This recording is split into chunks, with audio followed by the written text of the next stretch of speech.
दोस्तों, मैं आज आपको एक राजस्थान की कहानी सुनाने जा रहा हूँ। कहते हैं कि ये राजपूत राजाओं से रक्षित भूमि थी, इसलिए इस राज्य का नाम राजस्थान पड़ गया। यह राज्य राजपूतान, शान शौकत और सभ्यता के लिए जाना जाता है।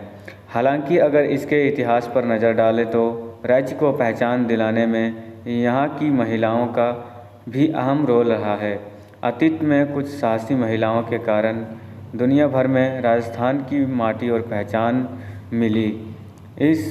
इन महिलाओं ने अपने साहस और बलिदान से सब पर ऐसी छाप छोड़ी जिसे लोग आज तक भुला नहीं पाए।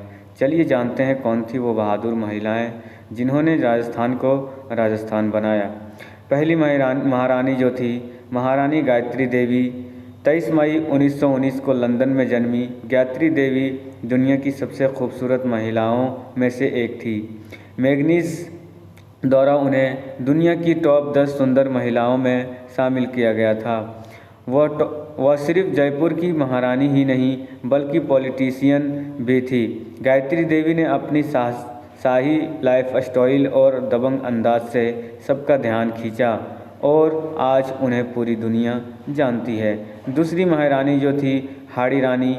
मेवाड़ की हाड़ी रानी ने अपनी मातृभूमि के लिए जो किया उसे तक भुलाया नहीं जा सका है। 16वीं शताब्दी के दौरान हाड़ी रानी का विवाह सलूम्बर के राव और रतन सिंह के साथ हुआ था। दोनों के विवाह को एक ही दिन हुआ था कि युद्ध ने उनके द्वार पर दस्तक दे दी। मातृभूमि की रक्षा और मान सम्मान के लिए हाड़ी रानी ने अपना सिर काटकर सैनिक को दे दिया ताकि उनके पति का ध्यान प्रेम पर नहीं बल्कि मातृभूमि की रक्षा पर हो। तीसरी रानी जो थी रानी पंजनी। चित्तौड़ की रानी पंजनी जितनी खूबसूरत थी उतनी ही वीर और बुद्धिमान भी। अलाउद्दीन खिलजी ने जब रानी की सुंदरता और वीरता के बारे में सुना तो उन्हें पाने के लिए चित्तौड़ पर हमला कर दिया।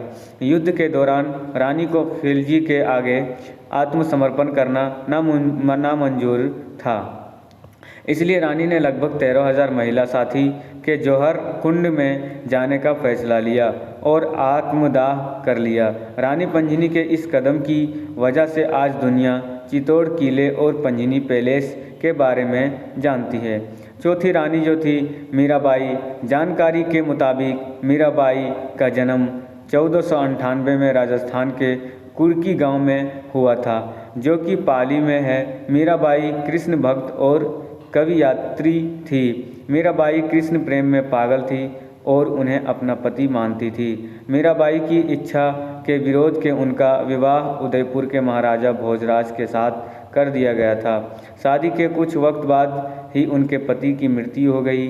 पति की मृत्यु के बाद लोगों ने उन्हें सती होने के लिए कहा, लेकिन उन्होंने ऐसा नहीं किया। मीराबाई ने समाज की रूढ़िवादी विचारधारा को तोड़ते हुए सती होने से इनकार कर दिया। यहाँ तक कि उन्होंने अपना श्रृंगार तक नहीं उतारा था, क्योंकि वो दिल से मुरली मनोहर को अपना पति मानती थी। घरवालों ने परेशान होकर मीराबाई ने द्वारिका जाने का निर्णय लिया और वहीं कृष्ण भक्ति करने लगी। कहा जाता है कि 1557 में उन्होंने कृष्ण भक्ति करते हुए जीवन की अंतिम सांसें ली। पांचवी जो और आखिरी जो थी पन्नाधाय राणा संगा के बेटे उदय सिंह की दाई माँ थी, जिन्हें पन्नाधाय के नाम से जाना जाता है।